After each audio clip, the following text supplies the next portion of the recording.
நாட்டில் அமல்படுத்தப்பட்டுள்ள பொதுமக்கள் அவசரகால நிலைமை மீண்டும் நீடிக்கப்பட்டுள்ளது.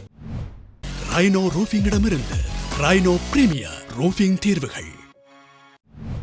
ஜனாதிபதி செயலாளரின் கையொப்பத்துடன் இதற்கான அதிவிசேட வர்த்தமானி வெளியிடப்பட்டுள்ளது. வெளியிடப்பட்டுள்ள அதிவிசேட வர்த்தமானி அறிவித்தலுக்கு அமைய பொதுமக்கள் அவசரகால நிலைமை கடந்த 28ஆம் தேதி முதல் மீண்டும் அமுல்படுத்தப்பட்டுள்ளது. பொதுமக்கள் அவசரகால நிலைமை காணப்படுவதை கருத்தில் கொண்டு பொதுமக்களின் பாதுகாப்பு, நாட்டின் அமைதியை பாதுகாத்தல், பொதுமக்களின் வாழ்க்கைக்கு அத்தியாவசியமான வழங்கல்கள் மற்றும் தேவைகளை பேணுவதற்காக அவசரகால நிலைமை நீடிக்கப்பட்டுள்ளதாக குறித்த வர்த்தமானியில் தெரிவிக்கப்பட்டுள்ளது. குறித்த அவசரகால விதிமுறைகளை பயன்படுத்த மக்களின் சிவில் உரிமைகளை மீறும் எந்த நடவடிக்கையும் எடுக்கப்பட மாட்டாது என ஜனாதிபதி ஏற்கனவே உறுதியளித்திருந்தார். இதேவேளை 15 சேவைகளை அத்தியாவசிய சேவைகளாக பிரகடனப்படுத்தி வெளியிடப்பட்ட அதிவிசேட வர்த்தமானியும் மீண்டும் நீடிக்கப்பட்டுள்ளது. இதற்கிணங்க மின்சாரம், எரிபொருள், சுகாதார சேவை, போக்குவரத்து, வீதிகள், நீர், உணவு, மாவட்ட செயலகங்கள், பிரதேச செயலகங்கள், கள அதிகாரிகள், ஆம்புலன்ஸ்கள், மத்திய வங்கி, அரசு வங்கிகள், காப்பீட்டு சேவைகள், நீர்ப்பாசனம், தொலைபேசி, தொலைத்தொடர்பு,